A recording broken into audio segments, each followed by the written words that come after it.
제2첩 하키기는 비오는 밤의 연애론이 겐지의 행동을 위험하게 바꾸는 이야기입니다. 히카루 겐지, 두중장, 사마노카미, 도시키부노조가 이야기합니다. 그 말을 들은 겐지는 기이노카미의 집에서 우스세미에게 다가갑니다. 그녀의 동생 고기미도 휘말립니다. 여기서는 우스세미의 거절과 자신을 지키려는 판단을 이야기의 중심으로 봅니다. 17살 무렵 겐지는 소문만큼 방종하지 않았고 궁중에서 조용히 지내는 젊은이였습니다. 정실 아오이노우의 집에도 드물게 갔습니다. 겐지 곁에 가장 가까운 이는 아오이노우의 오빠 두중장이었습니다. 초여름 비 내리는 저녁, 궁중은 한산해지고 조용한 숙직소에는 가까운 등불만 타올랐습. 두중장은 선반에 남은 여러 빛깔 편지를 보고 싶어 합니다. 두중장은 완벽한 여성은 드물다고 말하기 시작합니다. 상류 여성의 결점은 숨겨지고 중류 여성에게 뜻밖의 개성이 있다는 것인 분류입니다. 겐지는 가볍게 되묻지만 그 말은 마음 깊은 곳으로 들어갑니다. 사마노카미와 도시키부노조가 합류합니다. 그는 높은 가문도 몰락하면 중간품이 되고 지방관 집에도 볼만한 점이 있다고 말합. 이 논의에서는 여성의 바람보다 남자가 아내에게 무엇을 원하는지만 말해집니다. 우스세미의 이야기는 그 밤의 가치관이 현실의 사람을 다치게 하며 움직이기 시, 사마노카미는 아내에게 집을 맡는 힘, 마음을 듣는 이에 적당한 질투가, 그러나 질투가 너무 강해도 아무 말도 하지 않아도 곤란하다며 조건을 늘립니다. 두중장은 고개를 끄덕이고 도시키부노조는 조심합니다.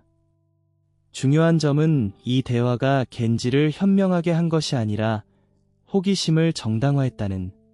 사마노카미는 자신을 정성껏 돌본 질투 깊은 여인의 이야기를 합니다.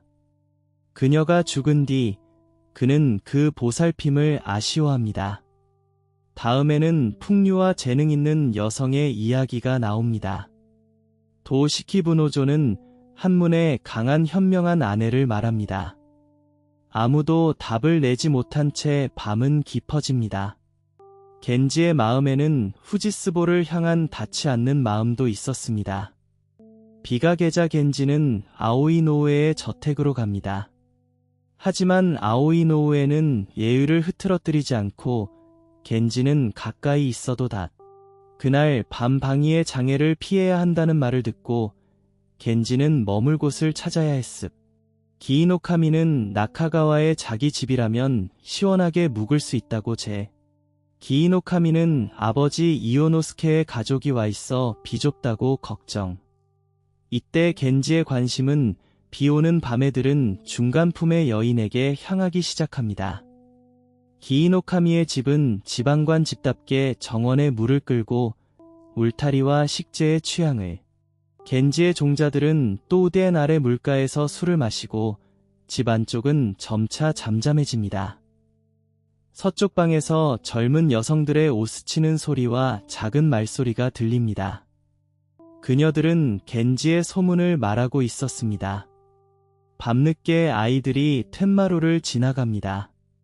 기이노카미는 그 소년이 죽은 에몬 노카미의 막내이며 그 누이가 바로 이오노스케의 젊은 아내였습니다. 그 관심은 상대 사정을 알려는 배려가 아니라 다가갈 구실을 찾는 시선이었습니다.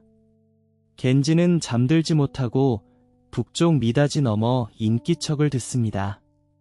고기미의 목소리가 들리고 누이가 가까이 있음을 알게 됩니다. 여방들이 조용해지자 겐지는 걸쇠를 풀고 방으로 들어가 버립니다. 해이한 시대의 연애 관습처럼 그려져도 현대의 눈에는 동해 없는 침입입니다. 우스세미는 여방이 온 줄 알았습니다.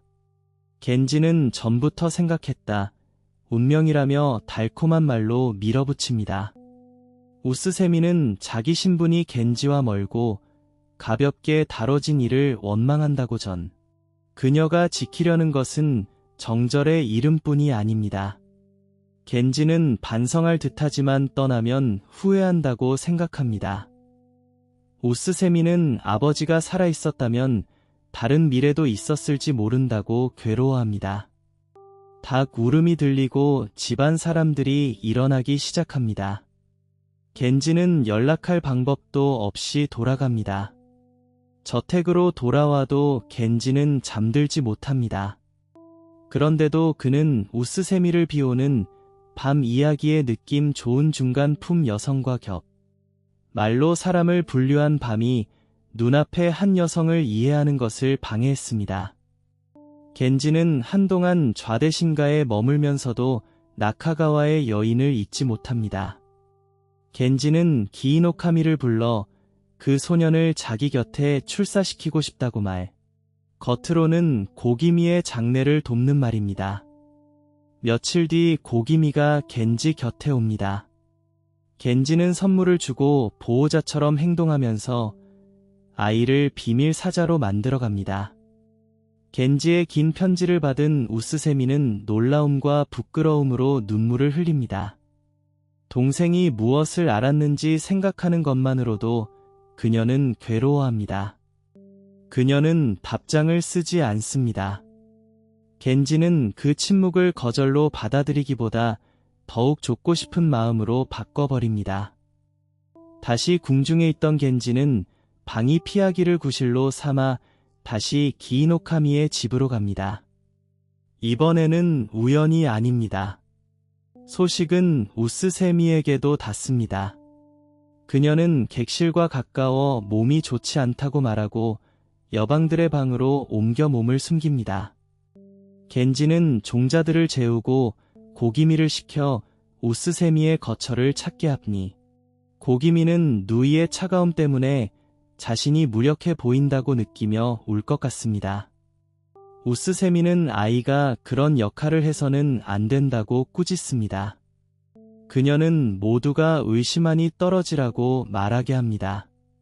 고기미가 돌아와 안 된다고 전하자 겐지는 부끄러움과 미련으로 말없이 겐지는 하키기처럼 보이지만 가까이 갈 수 없다고 노래합니다. 우스세미도 잠들지 못합니다. 와카는 마음을 통하게 하지만 여기서 둘의 거리는 좁혀지지 않습니다. 겐지는 여전히 고기미에게 숨은 곳으로 안내할 수 없느냐고 부탁합니다.